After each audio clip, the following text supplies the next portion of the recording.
اب اس کے بعد میں سوال شروع کرتا ہوں.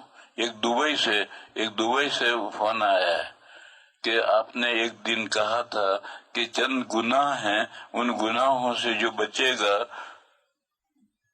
ان گناہوں سے بچنا ضروری ہے، اور وہ گناہ ہیں 7. وہ 7 گناہ میں نے کہا تھا کبھی میں نہیں بیان کر رہا، پھر بیان کروں گا. وہ میں نے اس وقت اس لیے بیان نہیں کیے تھے کہ مجھے حدیث کا متن یاد نہیں تھا. اور اب میں اس کو دبئی سے فون آیا تھا کہ لندن سے ایک فون آیا تھا کہ وہ گناہ کون سے ہیں بتائیں. تو وہ گناہ 7 یہ ہیں، حدیث شریف میں ہے، بخاری مسلم کی حدیث ہے، اجتنبوا السبع الموبقات. وہ 7 گناہ جو ہلاک کرنے والے ہیں ان سے بچو. صحابہ نے پوچھا کہ یا رسول اللہ وہ 7 گناہ کیا ہیں؟ تو حضور نے فرمایا کہ پہلا گناہ ہے الشرک باللہ، اللہ کے ساتھ شریک ٹھہرانا. یہ تو سب سے بڑا گناہ ہے، اس گناہ کے ساتھ تو کوئی مغفرت کا سوال ہی نہیں پیدا ہوتا. پھر اس کے بعد میں ہے سحر، جادو کرنا یا کروانا، دونوں اس میں آتے ہیں. تیسرا ہے قتل النفس التي حرم اللہ الا بالحق، کسی ایسے بندے کو قتل کرنا جس کا قتل کرنا اللہ نے حرام کیا ہے. مسلمان ہی نہیں، کوئی بھی بندہ ہے جس کا قتل اللہ نے حرام کیا ہے اس کو قتل کرنا، یہ تیسرا گناہ ہے. چوتھا ہے اکل الربا، سود کھانا. پانچواں ہے یتیم کا مال کھانا. یتیم کا مال کون کھاتا ہے؟ جو سرپرست ہے اس کا، وہ گڑبڑ کرتا ہے مختلف طرح سے ہیلوں سے یتیم کا مال کھاتا ہے. تو یتیم کا مال کھانا یہ 5واں گناہ ہے. پھر اس کے بعد 6واں گناہ ہے تولی یوم الزحف، جس دن دشمن کے ساتھ مقابلہ ہو اور مڈ پھیڑ ہو اس دن پیٹ پھیرنا، یہ گناہ ہے، 5واں گناہ ہے. اور آخری گناہ ہے 7واں، وہ پاک دامن عورتیں جو مومن ہیں اور گناہ سے غافل ہیں، یعنی زنا کا ان کے مندر تصور میں بھی زنا نہیں آتا، ان پر زنا کی تہمت لگانا، ایسی عورتوں پر زنا کی تہمت لگانا، یہ 7واں گناہ ہے.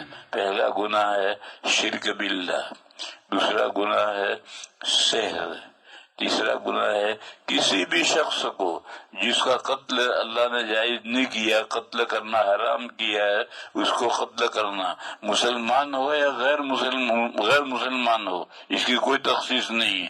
جس کا قتل حرام ہے اس کو قتل کرنا. سود کھانا یعنی لینا، اور دینا بھی اسی درجے کا گناہ ہے، کیونکہ جب کوئی دے گا جب کوئی لے کر کھائے گا، لہذا سود لینا اور دینا ایک درجے کے گناہ ہے. اور یتیم کا مال کھانا، یہ عام طور پر جو ولی ہے، سرپرست ہے، یہ کھائے گا، دوسرا تو کھائے گا تو یہ سرپرست اس کا سر پھوڑے گا، لیکن دوسرا بھی کھا سکتا ہے. لہذا یتیم کا مال کوئی بھی کھائے یہ گناہ ہے. اور جب دشمن کے ساتھ مقابلہ ہو اور مڈ بھیڑ ہو اس وقت میں پیٹ پھیرنا یہ گناہ ہے. اور تیسرا تہمت لگانا ایسی مومن عورت پر جو پاک دامن ہے، جس کے ذہن میں بھی کبھی زنا کا تصور نہیں آیا، ایسی عورت پر زنا کی تہمت لگانا. یہ میں نے پچھلے سوال کا جو دبئی سے آیا تھا اس سوال کا جواب دیا ہے. اس کے بعد بہت سارے سوال آئے ہیں اور تفصیلی سوال ہیں، اس لیے ان سوالات کو آج نہیں بیان کرتا، ان کو بھی مؤخر کرتا ہوں کل پر. وآخر دعوانا الحمد للہ رب العالمین. ایک بات کی وضاحت مطلوب ہے کہ حضرت مولانا منظور مینگل صاحب دامت برکاتہم کو حقیقتاً آپ کی سند حاصل ہے؟ مجھے نہیں معلوم، میں ان حضرت کو جانتا ہی نہیں ہوں کہ یہ مولانا منظور مینگل ہیں کون. میں نے بھی نام ان کا غائبانہ سنا ہے، اور 1 سال پہلے سے انہوں نے واٹس ایپ پر یہ دعوے شروع کیے ہیں کہ میں نے دبئی میں ان کو سند دی ہے. میں نے کئی لوگوں سے کہا کہ بھئی میں نے سند دی ہے تو وہ سند تم واٹس ایپ پر ڈالو تاکہ میں دیکھ کر کے دیکھوں کہ میں نے دی، میرے دستخط ہیں، میری زبان ہے، میں نے لکھا ہے نہیں لکھا۔ جیسے کراچی میں ایک بڑے عالم ہیں حضرت مولانا عبدالرؤوف صاحب غزنوی، ان کو میں نے سند دی ہے، تو انہوں نے وہ سند اپنی ایک کتاب کے اندر وہ سند چھاپ دی ہے انہوں نے۔ اسی طرح سے شاید میں نے مولانا عبدالرزاق اسکندر صاحب جو اس کے محتمی میں، شاید ان کو بھی میں نے سند دی، لیکن یہ بندہ کون ہے اس کو تو میں جانتا بھی نہیں کون بندہ ہے، اور اگر میں نے دی ہے تو اس کو واٹس ایپ پر ڈالو تو میں دیکھ کر کے کہوں کہ یہ میری سند ہے یا یہ میرے نام پر جھوٹ گڑا ہے۔ آج کل یہ بات بہت چلی ہے، اور خود مولانا منظور احمد منگل بھی اس واقعے کو بیان کرتے ہیں۔ اگر یہ بات صحیح ہے تو ہم آپ کی زبانی یہ واقعہ سننا چاہتے ہیں۔ اللہ جانے یہ واقعہ میرے فرشتوں کو بھی پتا نہیں ہے، میں اس بندے کو جانتا بھی نہیں ہوں، میں نے کوئی سند نہیں دی، اور اگر دی ہے میں نے تو میں انکار نہیں کر رہا، میری سند واٹس ایپ پر ڈالو بے ہی نہیں، تاکہ میں اس کو دیکھ کر کے فیصلہ کروں کہ وہ میری سند ہے یا نہیں۔ یہ بہت دنوں سے میں یہ کہہ رہا ہوں کہ بھئی یہ بندہ دعویٰ کرتا ہے، اسے واٹس ایپ پر میری سند ڈالتا کیوں نہیں ہے؟ آج تک نہیں ڈالی۔ اس کے بعد دوسرا مسئلہ ہے، اگر 2 منزلہ مکان میں اوپر مرد حضرات تراویح پڑھ رہے ہوں تو نیچے کی منزل میں عورتیں اگر اقتداء کریں تو کیا ان کی اقتداء صحیح ہوگی؟ نہیں ہوگی۔ یہ صرف مسجد میں ہے کہ مسجد میں نیچے تراویح ہو رہی ہے یا جماعت ہو رہی ہے اور اوپر لوگ اقتداء کریں، یا اوپر جماعت ہو رہی ہے اور نیچے، یہ صرف مسجد میں جائز ہے، گھروں کے اندر یہ جائز نہیں۔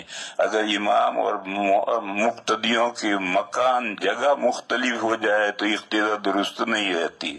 افطار کرتے وقت کرنے میں تو تعجیل کو پسند کیا گیا ہے، افطار کرنے میں تو تعجیل کو پسند کیا گیا، تو کیا اگر کوئی ایک آدھ کھجور سے افطار کر کے پھر دعا میں مشغول ہو جائے تو اسے دعا کی قبولیت والی حدیث کی فضیلت حاصل ہوگی؟ کیونکہ بعض مرتبہ دعا کی کیفیت طاری ہوتی ہے، اور اگر افطار کے وقت دعا میں پتہ نہیں کیا رہتا کہ قبولیت کی فضیلت حاصل ہو تو تاخیر زیادہ ہو جائے گی۔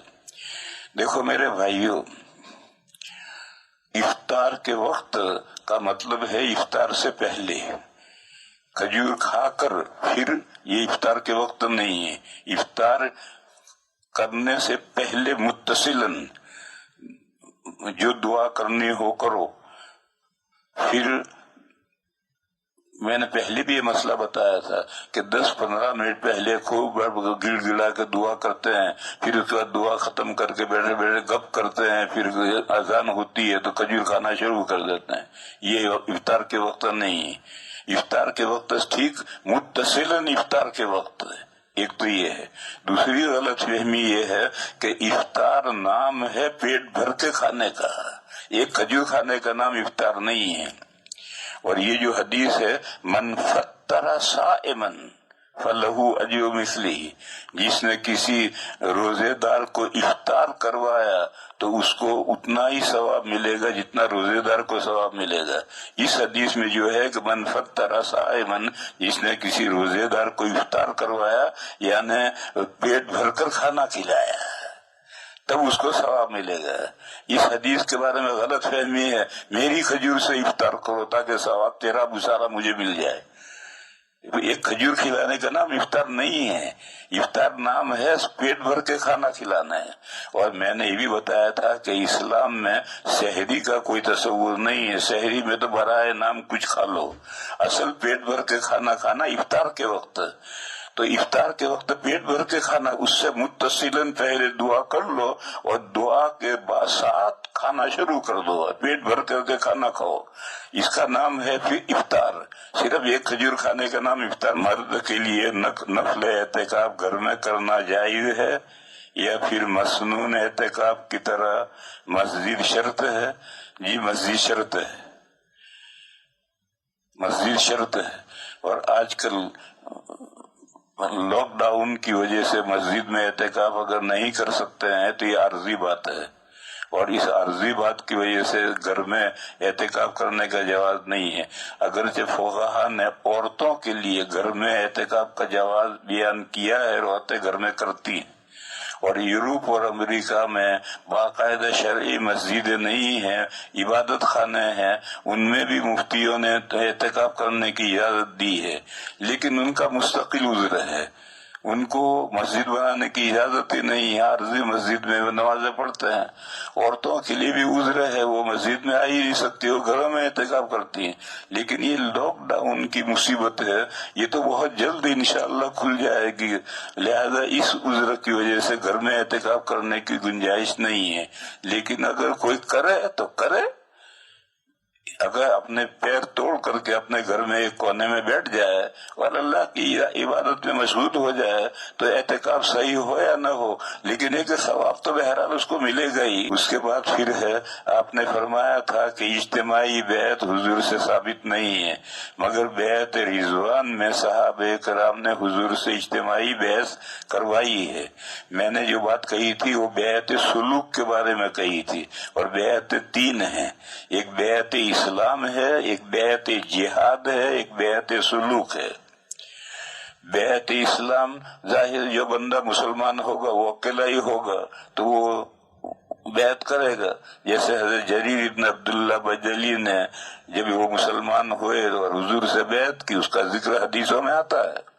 اسی طرح سے بیعت جہاد جب پورا لشکر ہے اور ان سے جب بیعت لیں گے تو یک کے بعد دیگر سب سے ہی لیں گے کہ ہم میدان میں ڈٹے رہیں گے، میدان نہیں چھوڑیں گے۔